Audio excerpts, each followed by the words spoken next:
When Larry Smith, God rest his soul, was the head coach at USC in the 80s and 90s, his team was doing okay, but it was a far cry from the glory days of McKay and Robinson. And in an interview with the LA Times, he basically said that the return of those glory days was not possible, and fans would just have to accept where they were. And it was definitely a glass half empty kind of statement where he kind of lost a little bit of belief in their ability to be champions again.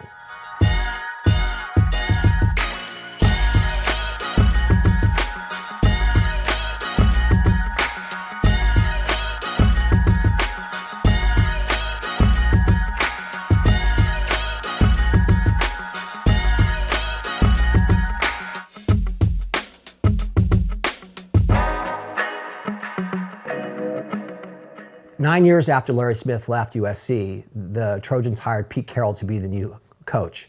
Would you think Pete Carroll's kind of a glass half empty kind of guy? Oh no, he's the opposite. He's a glass is half full kind of guy. Yeah, definitely had a positive outlook. Bouncing off the walls positivity, like anything's possible. Right. And so he has this great positivity, but the fans, they weren't loving it. They thought, where'd we get this guy Pete Carroll? This is our coach. We're SC. We're supposed to get superstars, and he was kind of considered a mediocre 500 average NFL coach. The Trojans struck out like 4 times, I think, on trying to get coaches to come be the head guy at SC. And Pete was just hanging around the rim. He showed up and he had a relationship with one of the associate athletic directors, Daryl Gross, from the time Pete was at the Jets. And so he was just kind of around. And the Trojans had to hire somebody.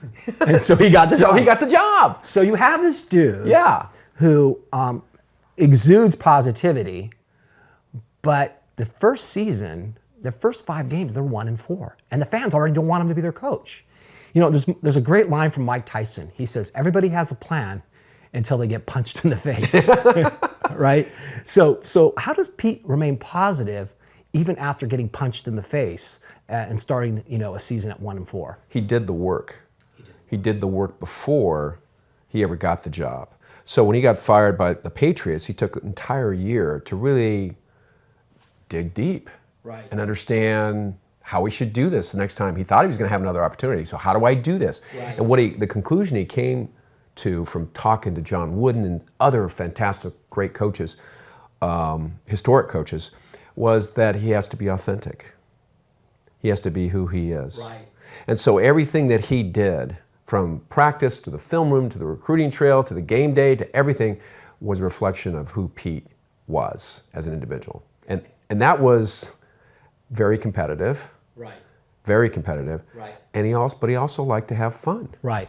And so when you get punched in the mouth and you start 1-4, he keeps his belief because he has this plan. It's rooted in who he is as an authentic human being, not somebody else.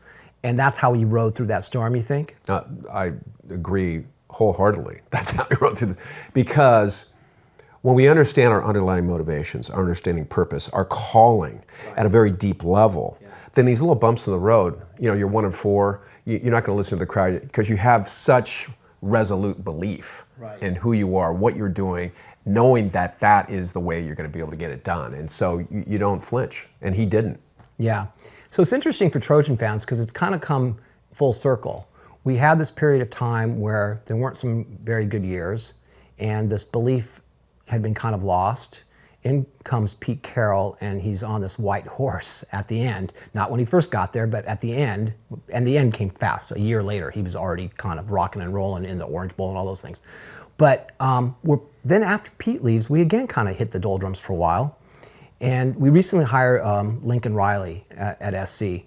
And all of a sudden, you're feeling that belief come back. It's very interesting because this is a first, I think, in USC's history of having a coach come in with the resume that he has and everyone being so excited. Right. And you need that. And that energy feeds on itself, and the players feed off that energy from the fans and the media and what's being written about the Trojans, and of course the head coach and the staff.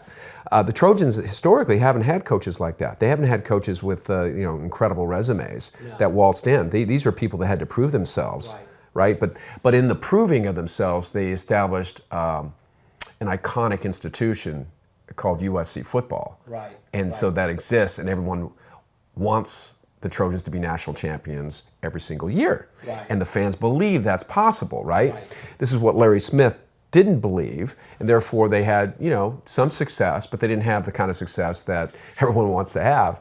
And with Lincoln Riley, though, he's walking in with that resume. And even though Lincoln Riley hasn't won a national championship yet, he believes and he knows he's capable of doing it because he's been to the playoffs a couple of times. He's had great success everywhere he's been. Yeah, it's interesting because the SE thing is like a double-edged sword. You're on one hand a Trojan. If you're a football player, you put on a helmet. You're supposed to go out there and win football games. But if you don't really have a genuine belief, that swagger that you have as you step on the field can very quickly go away. And I think back to to Pete, that swagger that he had didn't go away. He was still running around the sideline having fun and high-fiving dudes. They were practicing the same. They didn't change anything. Right. And I think that's one of the things that's been maybe lacking from SC football for a few years is the players at the beginning of the game would come out and they would look like they had a ton of swagger.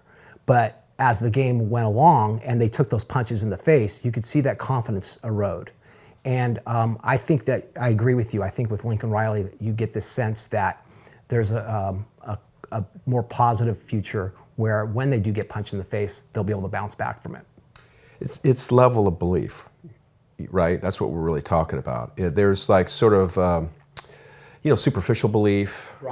Right, that can come and go with the wind. Like a false confidence kind of thing. Well, if we get off a good start, we can win this game, but if we don't get a good start, what's gonna happen, or if something wrong happens? I refer to that as inertia, and it goes both ways. Inertia goes both ways. An object that's not moving stays not moving, an object that's moving continues to move.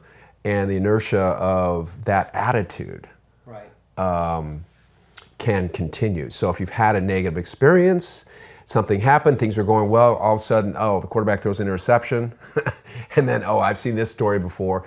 They go back to the past instead of living in the present moment. You shouldn't focus on the outcome of the future, what's gonna happen. Hey, we can win this game, you don't need to rush into that, that fate, if you will. And you don't want to bring in past issues that you've had in the past, right? Things that didn't go well because a play could happen, something, people deja vu remember something and and then everyone on the sideline is dead now. The players feel that. There's this like energy around the game, right? That goes beyond just the players on the field. It's the sideline, it's the coaches, it's the fans, and people feel that energy. And during those great years with Pete, Carroll, and the Trojans, when they won 34 games in a row, the energy was off the wall, right?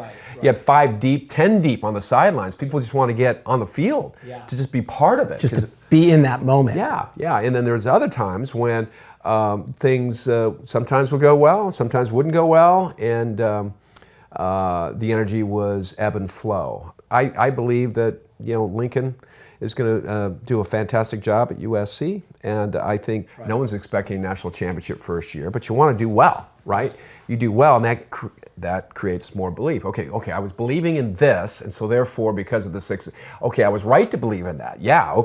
Proving me right. So that belief then goes up a little bit of a notch, right? And then the next game, the same thing can happen, and you ride off into the sunset if you continue that belief. It's so important.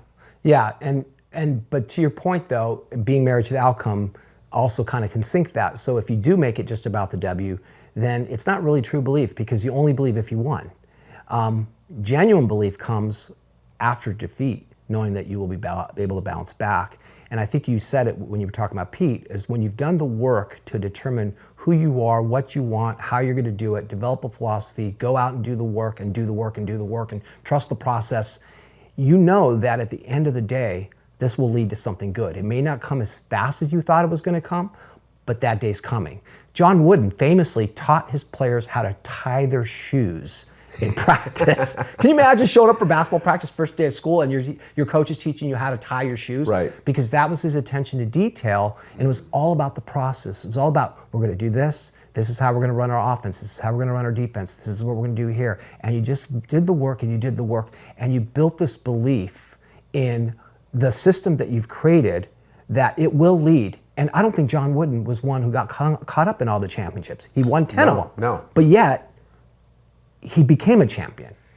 Yeah, because he was living in the present moment, you know, and that's what we were referring to, and that's where life is. And in the present moment, if you just focused on what you're doing, your job at your position, and you're a coach if you're calling a play, and don't get caught up on what's behind or what's before ahead of you. It's right now. It's right here, right now, and that's where the fun is. Yeah. Yeah, because you're if you're worried about losing a game, I mean, you can't play like that. No, you got it. Or if you're worried about, well, two weeks ago, yeah, this happened, and it didn't go well, and that just happened in this game. You got to leave that behind. You learn from the past, and you let it go, and you live right here, right now. If you're just living in the moment, in the exact moment. Yeah, I'll give you that's where the joy is. I'll give you another great example, which I loved, and I can't remember the players' names, but it was a national championship game. Alabama's in the game. There's 4 or 5 minutes left to play. They're up by 3-4 touchdowns. They're gonna win the game. Quarterback runs a play and something goes wrong, and him and the offensive lineman get into it. They actually had to be separated. They were about to have fisticuffs because one of them had made a mistake on the play and they kind of had a miscommunication. Turns out it was the quarterback's fault. Sorry, quarterback. And Happens. But here's my point of that story is they already won the game. But they were so wrapped up in every play being as good as it possibly could that when one didn't go right, it genuinely upset them, even though they were 5 minutes away from being national champions. That's being in the moment because you take it one play at a time, one moment at a time, and don't flash forward to the result at the end. Yeah, because when you flash forward to the result at the end, then, it's not as much fun.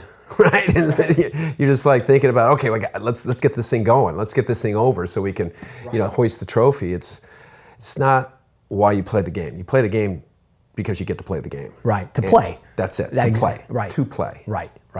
And just to put a cap on this, back to what you said about Pete, when you do go and do the work and develop that system, that's how when you can start viewing life as half full instead of half empty, because you know that you've dove in, done the work, and have established sort of a life system for yourself that works, and you have confidence that good things will happen. That gives you the faith versus somebody who maybe doesn't have that same kind of optimistic outlook on life. Yeah, maybe they've done things differently. That didn't work, I'm gonna try this now, try that, which is good. You wanna continue to improve as long as that's moving an upward trajectory.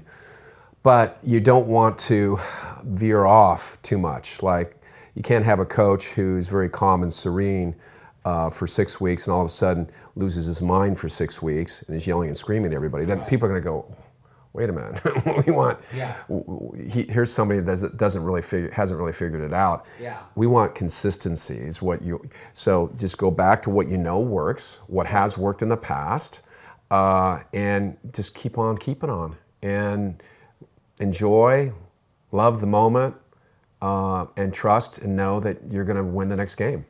Yeah, 100%. Hey, Paul. Yeah. This is the part where we're supposed to tell people to like and subscribe to our YouTube channel.